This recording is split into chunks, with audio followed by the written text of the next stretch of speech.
Welcome to this event that focuses on policies and governance solutions that are needed to halve emissions every decade, according to carbon law, and also to focus on scaling exponential solutions. My name is Katarina Rolfsdotter Jansson. I am a moderator for this event, and I'm moderator for the We Don't Have Time broadcasts, and I'm also chair of the independent Swedish think tank Global Utmaning, which in English is Global Challenge. I'd now like to start to hand over to Linda Burenius, who's head of development at Global Challenges Foundation. Thank you. I would like to say a few words about a report from Global Challenges Foundation that governing our climate future is the name. You can find it on our website, and there we discuss how enhancements in governance architecture or reforms in governance architecture can contribute to implement effective climate policies. And here we have convened experts from around the world. For example, Dr. Arunabha Ghosh, who we will listen to soon, and also Ximena Livarosh. We know that we need to halve the emissions every decade, and we also know that we are far from this. And here I would like to discuss three interrelated climate action gaps, where the first gap is that we already have technical and economical solutions. They already exist. We have worked here closely with the Exponential Roadmap Initiative, and they have identified 36 already existing solutions. For example, massive amounts of renewables. We know that we need to switch from a linear to a circular economy, to plant-based diets, etc., etc. But these solutions are not implemented in the pace and scale needed. And here we have a lot of obstacles. For example, obstacles that are related to financing, which Dr. Arunabha Ghosh will talk about a bit later, but also with lack of data or infrastructure, etc., etc., path dependence. And these obstacles leads us to the next climate action gap that we call the climate policy gap, where policies to enable and implement these technical solutions also exist, as for example price of carbon, risk mitigation mechanisms, etc. But they are not either implemented in the pace and scale needed. And here we would like to explore the term of exponential climate policies, by which we mean policies that can support exponential climate action, and also that could themselves be scaled up and diffused globally. And the background is that adoption or diffusion of transformative innovations is often a non-linear process with positive and negative feedback loops. And here it's very important in policy design to also identify which are the tipping points that can create this exponential fast scaling that we need in order to reach the 1.5 degree target. So this has important implications for policy design. And then we have in this report from the Climate Governance Commission, we have the climate governance gap, where we today lack efficient and sufficient global governance architecture to implement these policies. So here we explore many different solutions, and I won't have time to say more about that now, but I recommend you to read that report. So thank you. Well, thank you very much, Linda. We will now move to a discussion, or more like an interview, with Dr. Arunabha Ghosh, who is CEO, Council on Energy, Environment and Water. Warm welcome here to join me on stage. Dr. Arunabha, terrific to have you here with us. Thank you, Katarina. We have prepared quite a lot of questions for you, and they're quite complex, so I might be needing to look in my script a bit just to get it right. All right, so bear with me. we just heard Linda describe potential bottlenecks in this transition. Well, first of all, she pointed out the difficulties in financial investments, and also specifically in the early phases of innovative technologies. And also when it comes to investments in renewable energy, she mentioned, and also specifically in developing countries that are perceived as politically risky. So the question is really, how can these obstacles be overcome?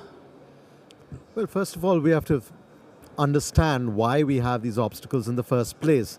The problem is not that the technology doesn't exist, except that 40% of the world's population living in emerging economies gets less than 15% of the world's energy investment.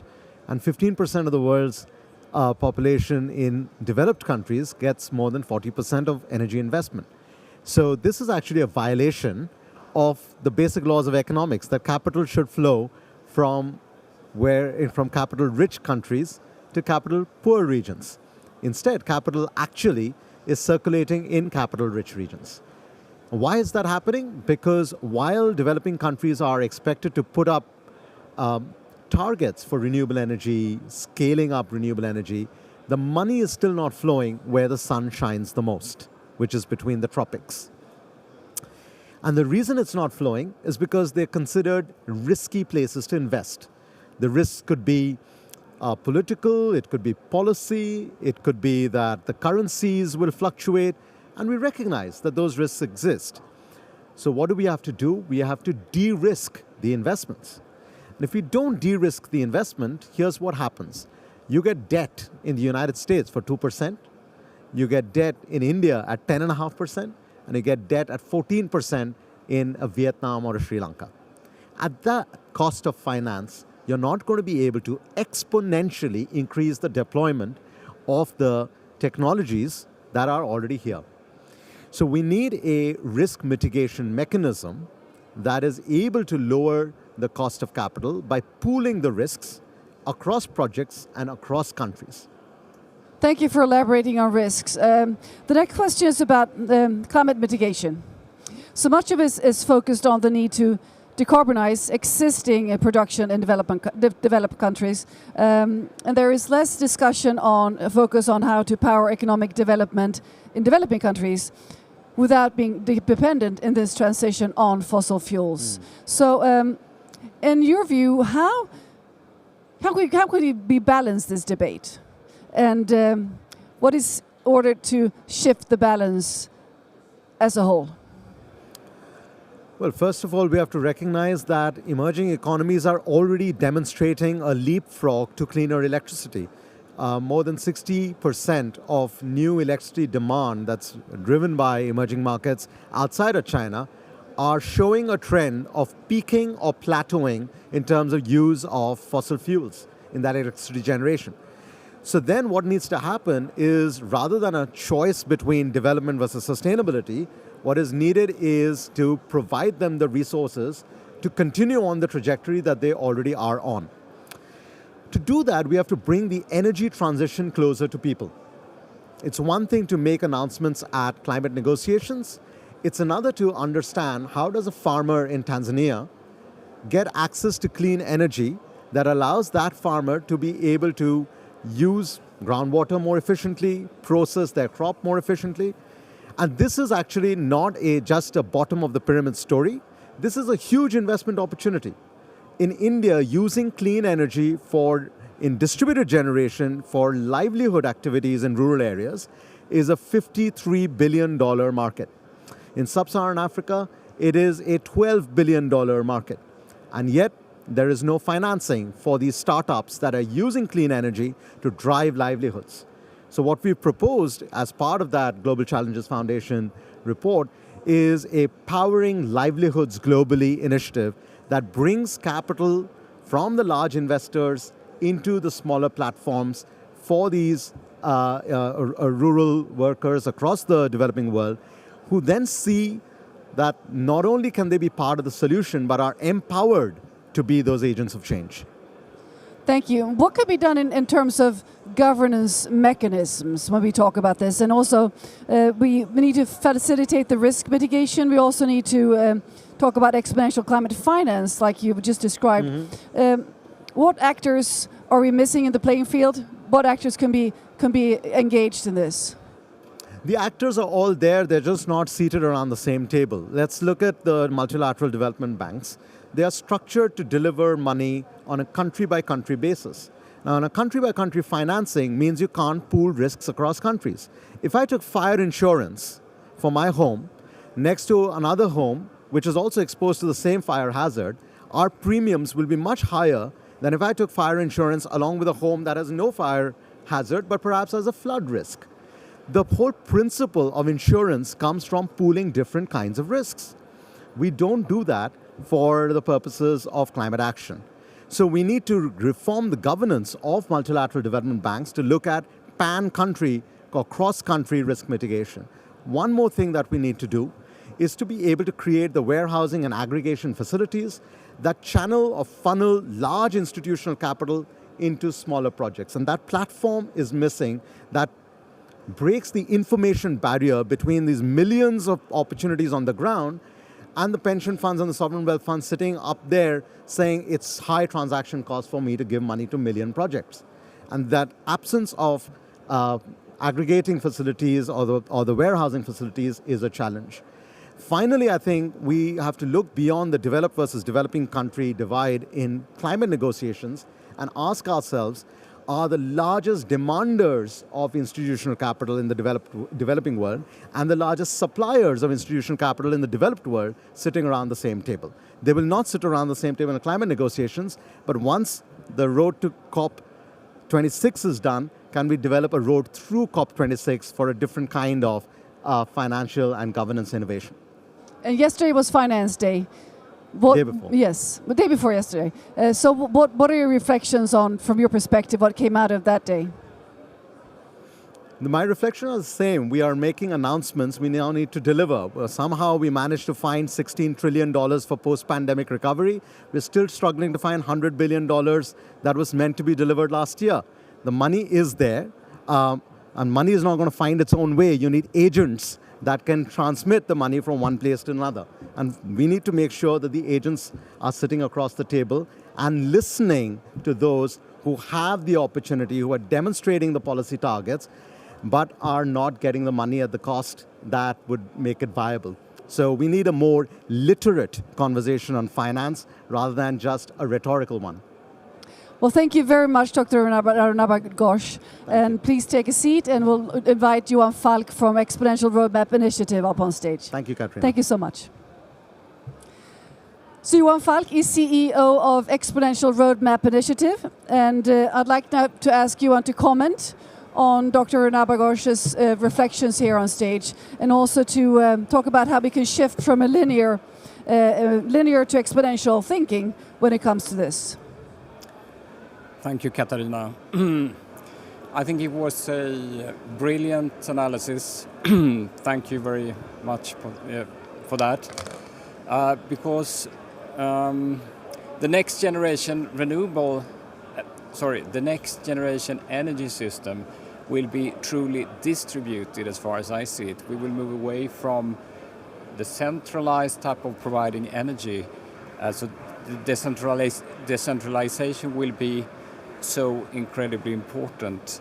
And untapping, as you said, the risk mitigation, untapping the opportunities to get true exponential scaling will be the key. We haven't seen that yet, but as you indicated, it seems like a lot of the tools actually exist to be able to achieve that. And I also assume that the developing regions have the opportunity to leapfrog the fossil economy, so it could be turned into an advantage for all these regions.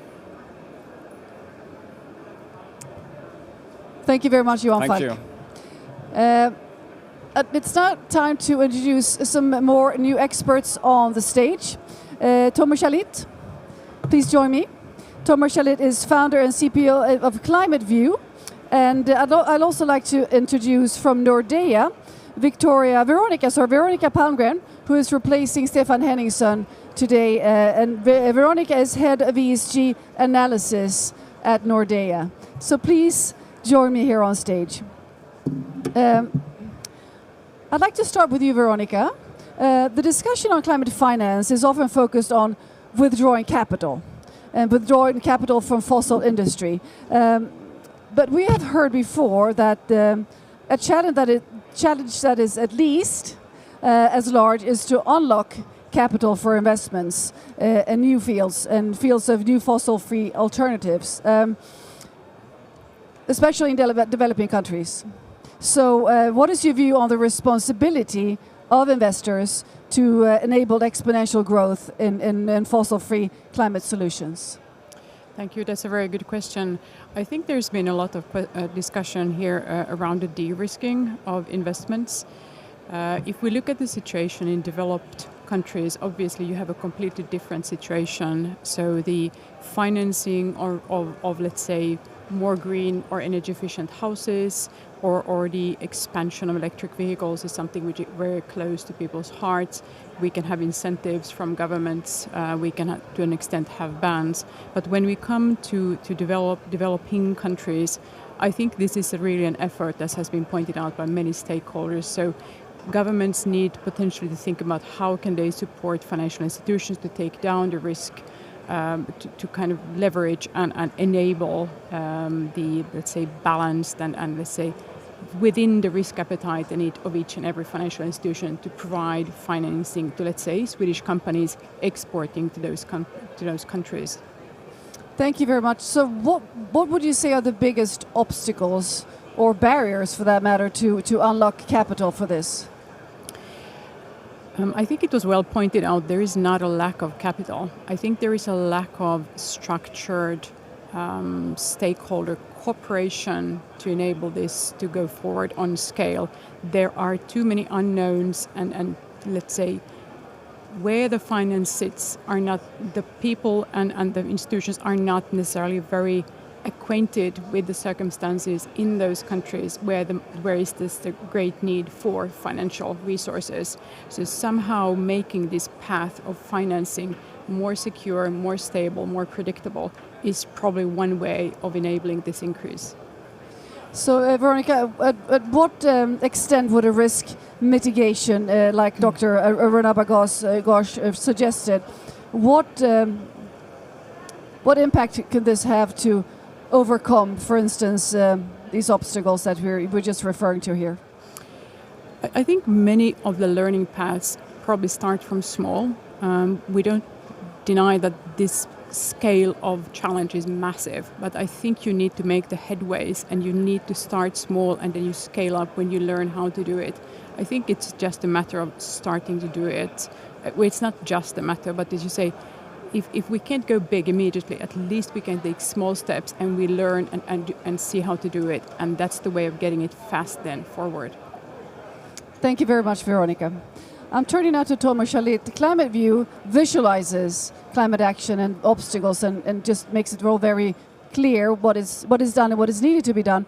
So what role can reliable and also transparent reporting and visualization like you're doing, what role could this play in impacting exponential transition further on? So several things. So first of all, let's break it down, transparency and visualization. Transparency, we could say, is about making sure that all the data, all the data is there, that all the facts are on the table. Visualization is about making that data accessible, graspable, understandable, often by giving hierarchy to it, by making it possible to go up and down, by making it possible to see the big picture and the details. So with transparency and visualization, you start understanding, and you start understanding what is actually there. And that we can do two things with. First of all, showing where we're heading if we don't do anything. That's the stick. Be brutally honest about where we're going and what needs to be done, where we are going and what happens if we just continue business as usual. And there, visualization and visualization and transparency. It's a bit like heart and mind. The transparency, the mind, that's the fact, but that's then the visualization puts the heart to it, and that then engages people. Then, of course, we want the carrot as well. And the great thing with visualization and transparency is that we can also show the path ahead that we want to take. It's interesting, we're talking about exponentiality, and our brains are not very good at understanding exponentiality. Intuitively, we're just not good at it. It's just like very, very hard. We're not geared for it. Yeah. And when you visualize, you can start making that comprehensible. So with that transparency of visualization, again, you can start showing the path ahead and the path you want to take. So, Tomer, what hopes do you see for more visualization and more reporting on this? It's I would say there's so much. We are in agreement with so many things, but in the same time, there's so much knowledge, which is. I usually carry around thousands of pages of some of the latest report. It's a bit too heavy to carry around here at COP, but there's so much good facts out there, but it's just not graspable. So my hopes is that we become better and better at transparent, that means clear structured data with a clear taxonomy and ontology, but that by itself is not enough. Then the visualization to make it graspable. And at all levels, we want that to happen. And that's a way to always make sure we have the chain of reasoning where it goes wrong, and chain of reasoning of what we can do. So my hope would be that we get better at it at all levels. Thank you very much. Veronica, your take on the importance of transparency and reporting. It's enormously important. I don't think any financer likes the unknown. It's an absolute must. And I think that's, if I would have two things from this conference, one is the public-private partnership, if you will. The other thing is data and transparency. So we have seen like the IFRS coming out with the new sustainability disclosure standards.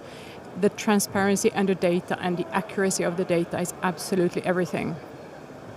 Thank you very much. And what is both of you, what is your take on Dr. Arunabha's presentation on exponential climate finance, and also what support or pressure is needed to make this happen? Would you like to answer this first, Tomer? Well, one very clear example, we talked about solar and the difference, the capital cost, the interest rate makes.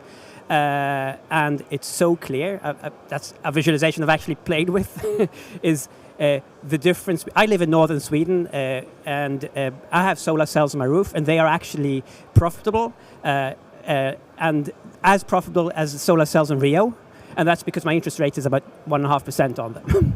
And being able to have that visualization and just pull that bar and just like, here's interest rate, and just see how these exponential figures actually change that ROI, the return of investment equation, intuitively talks to heart and mind straight away. So, Tomer, I'm just going to stay with you for a bit. In terms of support or pressure, what is needed to make this even happening quicker, as referring to Dr. Arunabha's suggestion in terms of policies, regulations, etc.? Well, I will always be talking from my perspective will always be transparency and visualization, in the sense that, again, there's so much out there, there's so much fact and knowledge, we know these things, so how do you connect heart and mind to people to make those decisions? And that is a bit of carrot and a bit of stick. And of course, we also have different perspectives from different parts of the world. But from your perspective, as I understand it, transparency and visualization is crucial. I think it just goes back to very basic human psychology, cognition. It's how our brains work. We are not always as smart as human beings as we think. We need different tools to help us do that. And I think, I think it's a way. It's a way to really help us, but it's scary. It's sometimes when it's so easy to hide behind lots of data, and sometimes I feel that transparency, or very often transparency, is used as a something to hide behind. Say it's transparent, and sometimes the transparency is extremely unpleasant, and I'm not, and we don't always have the answer. I'm talking about a carrot and stick. I know many situations, I have no idea what carrot it is, and I just feel personally I sometimes want to hide from those situations. Oh, it's positive, but it isn't always there. And I've seen you, I've had the pleasure of having you on stage when you rolled out the big climate view sheets. And it is sort of an epiphany to really see it all visually, what is not really on the table, but it should be on the table. So thank you very much, Tomer Shalit. Thank you. Veronica, from your perspective, what is needed in terms of policies from whom? Yeah, I think if we want the future we know we should aim for, we need to get these things going. I think Al Gore, had the pleasure of listening to just some minutes ago, put it very well. If we just have the spectrum and a lens on climate change, we will miss out on a lot of things. So we need a very broad transfer of infrastructure and policies and kind of enablers rolled out across all nations in need of development. And so I think now we really need to get the acts together to figure out where are the obstacles, and we need to tackle them really, really fast. There is this about de-risking. Who is supposed to de-risk? I think it is for the multinational development banks, it is for the policymakers and regulators to make this happen. And then the private sector can feel a bit more safe to make the investments because the money is there. The coronavirus situation has shown that. Well, thank you very much, Veronica from Nordea and Tomer Shalit from Climate View. Thank you for joining us. Thank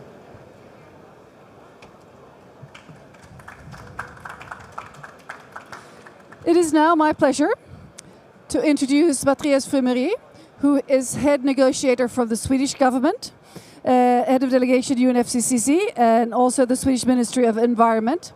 And he will be joined by Jimena Leiva Roche, who's head of Peace and Sustainable Development, International Peace Institute, and who is Guatemala's former lead negotiator for the Paris Agreement. Wonderful to have both of you here. So, I'd like to start with you, Matthias. Yes.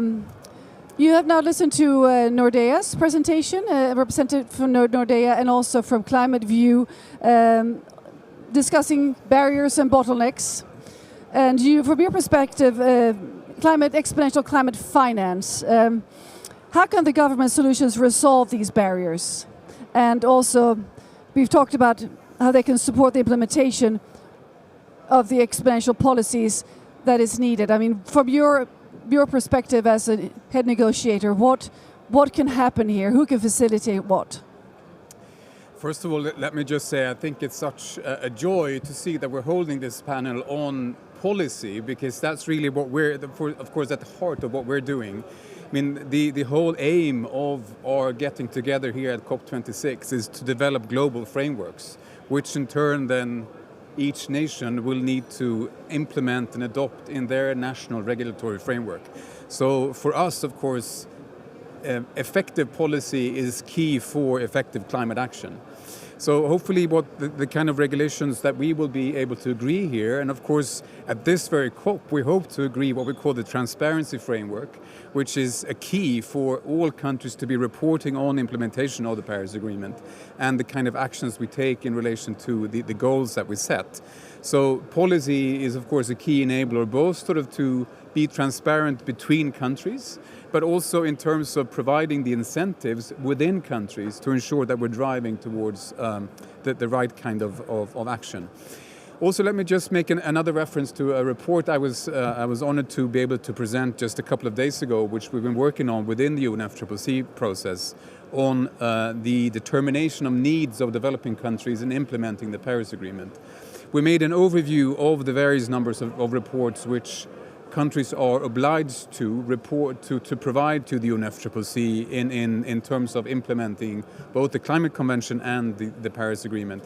And it's clear that there are a number of challenges when it comes to capacities in developing countries predominantly in terms of completing these kinds of reports. So I think what Tomer was alluding to, sort of, and you yourself in visualizing the kind of data we need to be able to drive effective action is really one of is an important input to the kind of policies that we need to design, and also how we then can be supporting developing countries in developing these kind of policies that we all need in order to drive the effective action.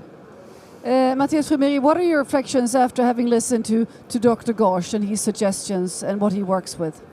Well, I fully agree that I think the finance is available. What we need to make sure is that there are policies in place which then would attract this kind of finance that we need. We often highlight from a Swedish perspective is getting the basics right in terms of ensuring that you have a national climate policy which is then mainstreamed in, for example, your budget process, within your legislative process, which in turn then would facilitate national resource mobilization, and also in your dialogue then with donors, for example, if you are a developing country, that you can make then highlight the kind of priorities you have in order to access the finance you need. And be that finance from either official sources or the wider spectrum of financial actors who would be willing to invest, I think also based on the kind of policies which are in place and ensuring that kind of stability, which I would assume that investors would often be looking for. Thank you very much. I'm turning now to Jimena. You've analyzed a number of existing multi-state and also multi-stakeholder climate initiatives. What would you say are the key success factors? And for an initiative of the kind that Dr. Ghosh has described, what role could it play, and also what should you think about in designing it? Thank you. And thank you for the question. Before I address that question, I just want to comment on what was said on finance. It's true that finance may be available, but for the Maldives, Guatemala, and Dominican Republic, it's not available. It's a pocket that is simply not accessible. And so I think that Arunabha's proposal is actually how we make this type of finance a little bit more accessible. So it's a step in the right direction in the accumulation, that you have to accumulate a number of bankable projects at a smaller scale to be able to access. But just to be very clear, that I would say the outcome of this COP depends a lot on clarifying that the finance is still not there for the vast majority of the developing world. And we need to be very transparent about that. On initiatives, I would say that the first question you need to ask, is this initiative new? Because there's a plethora of initiatives right now. So how do you distinguish between the new and just another one that's duplicative?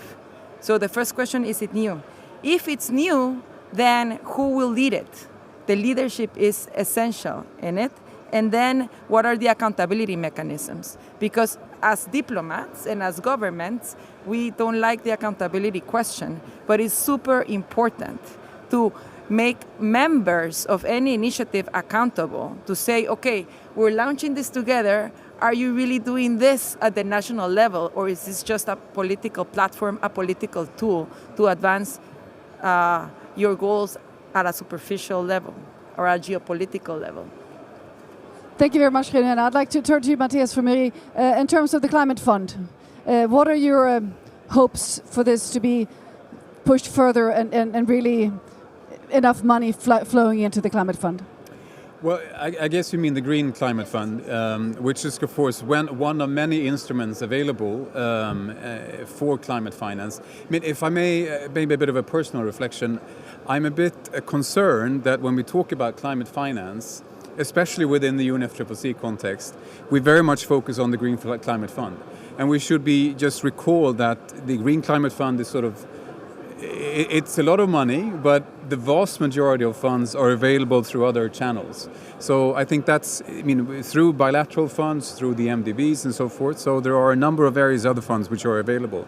And I think just to highlight maybe initiatives, I agree there are a number of various initiatives around. But just to highlight one initiative which the UK presidency has launched, called the Task Force on Access to Climate Finance, where we have been happy to be supporting the UK in that work, where we've been trying to find these kind of sort of new ways of supporting each other in making sure that developing countries have access to the funds needed. And I do recognize that there are, of course, differences between countries in terms of accessing the funds needed and the funds which are available. So I think that's obviously something which we need to work on even more, but I think here again the work of the UK presidency can hopefully help us take those steps in the right direction. And Jimena, what are the key factors needed to make this happen, and what are the main obstacles? The key factors on making what happen, the finance? There are many. You're there smiling. are many, yes. and I would say that Johan spoke about transformation in the lifestyles. I think that you need to transform the mindset of both donor and recipient at the moment, because it is based on a previous time. You know, right now what we need is a new system that is much quicker in delivering the finance, a lot more, particularly on adaptation. And thirdly, that it has to be empowering at the local level, because right now, if you're a small developing country, most of the funding that you get after a year or two goes to foreign advisors, and it doesn't stay at the local level. It doesn't build capacity, nor empowers the local communities on how to support and strengthen adaptation measures. So the whole financial system needs to be transformed in order for us to really deliver at the local levels. And then we're back to the question of transparency again. Correct. So how do we increase the transparency? Matthias, those are big, difficult questions. And of course, Matthias Tomer touched on it on the Climate View instrument. But as a whole, if I might reframe my question, is transparency in this topic discussed much from your perspective as a delegate here at the COP? Yes, I mean, especially now at this COP when we are trying to finalize the transparency framework, so it is definitely a key component. And I think just to make a reference to, I think something the Swedish development minister said a couple of months ago, when he sort of put it that we have 10 years or 9 years now to cut emissions in half, and we have 9 years to accomplish the SDGs. So the urgency of climate action could potentially also be sort of a lever for us to achieve the SDGs in a more general sense. So hopefully we can have that sort of joint up approach by combining climate action, development action, and including, of course, sort of a transparent implementation of both the Paris Agreement and the 2030 Agenda to bring forward the kind of wider development gains that we would all want to see globally.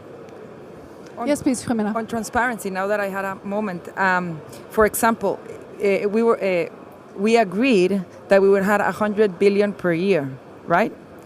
Now, out of that 100 billion per year, only 30 billion are new money, right? But so only a fraction of the 100 billion is new money for climate. But we haven't gotten to the 100 billion target yet, right? So I would say that transparency needs to cut across all the pillars of the Paris, right? On mitigation, on finance, on adaptation, on the triage. But the finance is key. It would really be the part that unlocks progress on all the other sources. And if most NDCs are conditional for finance, we really need to get that equation right on transparency and finance. Thank you. So, Jimena, and also Matthias, what are your hopes that the outcomes of the negotiations here will be supporting the implementation in a broader perspective of carbon law, which we're actually sort of framing this session with? Jimena. Okay, so I would say if we go in a checklist, I think this COP has been a media COP. I've never seen such a big media salon in the COPs of my life. So I think that we're getting the message across. We're raising awareness. Those are all good things. On mitigation, there's been progress. On fossil fuels, I think that the era of fossil fuels is really starting to go. So I think that the three areas that we're still missing is finance, adaptation, and loss and damage. So that's the part that we need to work on next week. Thank you.